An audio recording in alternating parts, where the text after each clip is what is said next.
without being able to do anything.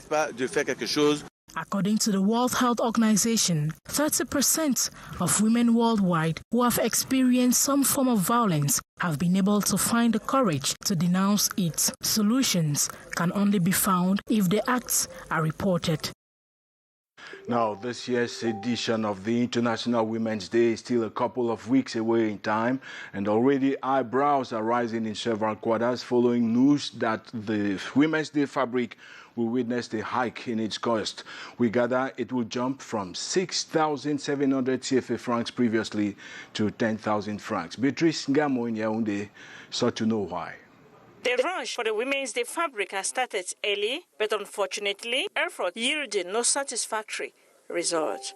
Et ça, c'est normal. La femme rurale va faire comment? Ça me déçoit beaucoup. On vient, à 10 heures, il n'y a plus les pannes, mais on est en train de vendre les pannes. La maman a raison. On vend par connaissance, par visage. D'un peu, regardez le prix là, c'est gros. The general cry is the new price tag on the 6-yard tissue, which some years back were sold at 6,700. Now, it is at 10,000 at the SICAM distribution and sales centers in Yaoundé. Inflation, the officials of the textile company says, has also had its toll on raw material like transportation. Il y a quelques années, il y a quelques mois, nous achetions le coton à 900 francs le kilogramme. Aujourd'hui, il est passé à 2000 francs le kilogramme. Les intrants chimiques, les colorants textiles, aujourd'hui ont augmenté sur le marché international.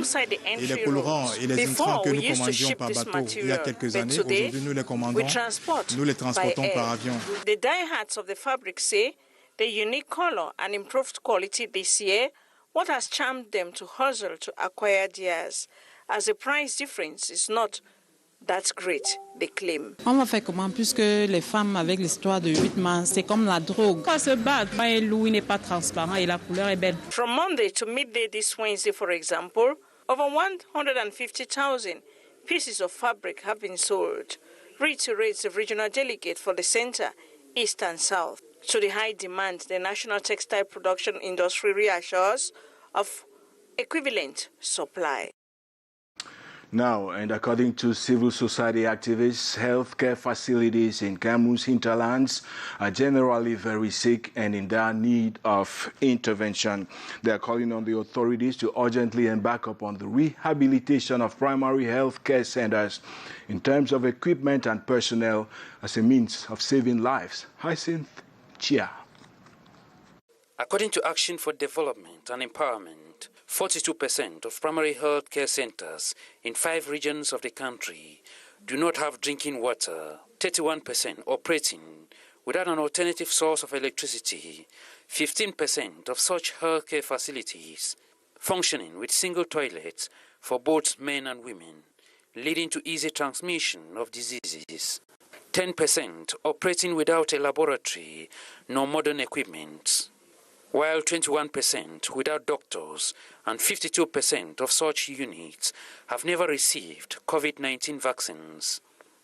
The advocacy visit findings presented in Yaoundé this January 25th with major recommendations to permit government ameliorate the situation.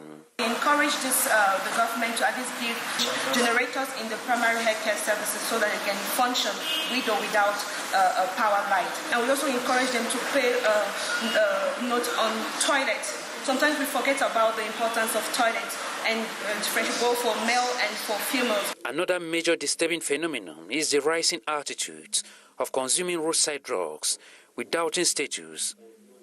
The civil society activists urge the powers that be to take appropriate measures. One of our recommendations was the government to see on how to reduce the cost of medication in grassroots communities because these people are more exposed during pandemics. And in a panel discussion, they equally reviewed the national health policy and well-being of vulnerable population, as well as citizen participation and access to information in the development of health policies at the local level. And still on our health page, Cameroon and Nigeria have begun paving the path for collaboration in the search for a vaccine against HIV/AIDS. A memorandum of understanding on that score has been signed in Yaoundé between the Chantal Biya International Reference Center and the Redeemers University of Nigeria. Hyacinth Chia once again. So, internationally recognized African research centers, the Chantal Biya International Reference Center on HIV/AIDS in Yaoundé, Cameroon, and the African Center of Excellence for Genomics of Infectious Diseases of the Redeemers University, Nigeria, committed to advance research on HIV/AIDS. The Memorandum of Understanding sealed to that effect purely to exchange ideas. CIRCB taking genomics from Nigeria, Nigeria profiting from CIRCB numerology. This collaboration will be beneficial to the two centers. We are more into infectious disease like Lassa fever. Also, we deal with this COVID-19. The center here is dealing with HIV diseases. Against the backdrop that Africans can together find solutions to their local problems, such as HIV and AIDS and other infectious diseases plaguing their population. With this joint force, they can develop new generation diagnosis, therapy, and why not vaccine. We had just had to seize the opportunity, especially with what COVID taught us, working in the area of infectious diseases, so we can start collaborating with Cameroon and Nigeria. What affects Nigeria affects Cameroon. The director of CIRCB, Alexei Njolo, signed for his center, while the Consul General of Cameroon to Nigeria, Elizabeth Manga Besem, and the Vice Chancellor of the Redeemers University of Nigeria, Anthony Akinlo, signed for the Nigeria Infectious Disease Research Center. This in the presence of the director of the center, Christian Happy. All apologies, that was the voice of Beatrice Ngamo and not Hyacinth Chia as I announced. But let's stay on the lanes of South-South cooperation because a visiting delegation of Algerian businessmen is currently in Cameroon scouting for investment opportunities in various sectors in the country. They actually signed a partnership agreement on that score earlier today with the Cameroon Chamber of Commerce. Keja Henry Atembe attended the ceremony and brought this back.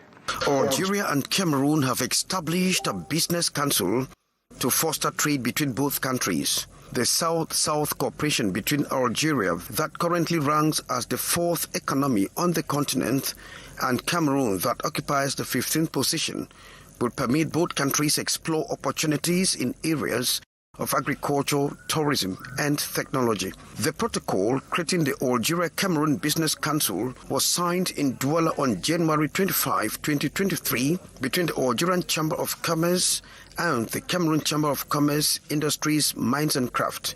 The convention we signed today, our concern is not to sell the finished product of Algeria or this country. We will do that. But more, we need to get a convention, to get a technical assistance to process our raw material in this country. With the putting in place of the African Continental Free Trade, the Business Council will be of benefit to businessmen from both countries. We have many opportunities in the future because I present myself to the chief of the delegation. She said that she will build a cooperation between the young entrepreneur in Nigeria and young entrepreneur in Cameroon. The Algerian business delegation and the Cameroonian counterparts have agreed to work in 8 domains. Algeria was the 11th African supplier of Cameroon in 2021, having exported goods worth 19 billion CFA francs. Now, in an ongoing effort to curb Cameroon's heavy dependence on imported fish, the government is banking on the promotion of local fish farming. It is against the backdrop that stakeholders have been meeting in Douala and finding ways to attract more young people and train them on the best techniques of fish farming. Here is Sambo Gladys with a report. Gaining more knowledge in fingerlings production techniques is the objective of these young people who have a passion for fish farming and want to excel in the domain. They are also gaining skills on how they can sustain in the activity. Fish farming is important for young people. We are training them on how to grow fingerlings, which are needed for production, and also the reproduction of eggs to fingerlings. I am here to improve my knowledge on fish farming. I feel blessed to be here because with these engineers present, I will gain more knowledge in the field. Unfortunately, fish farming is developing slowly in Cameroon in spite of calls by the government for Cameroonians to produce what they can consume and consume what they produce. But the sector seems to be given little attention. La filière piscicole a besoin d'être développée. The fish farming sector needs to be developed, vulgarized and supported to definitely take off, amongst others, by ensuring it is practiced by locals to fight against hunger.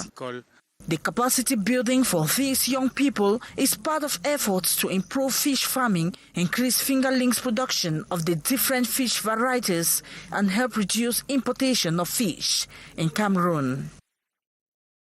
And on to sports, Tuesday was definitely a day of big surprises at the ongoing African Nations Championships, the CHAN in Algeria.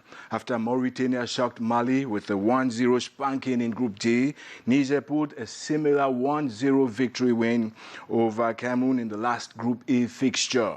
Niger will move on to meet Ghana at the quarterfinal stage of the competition at the weekend as Cameroon's intermediate Lions pack their bags to return home. Stephanie Chia. It is the end of the road for the intermediate Lions of Cameroon for the 20 Ghana in the quarterfinals. Next comes the debrief with Janice Kamga, live and direct from Yaoundé.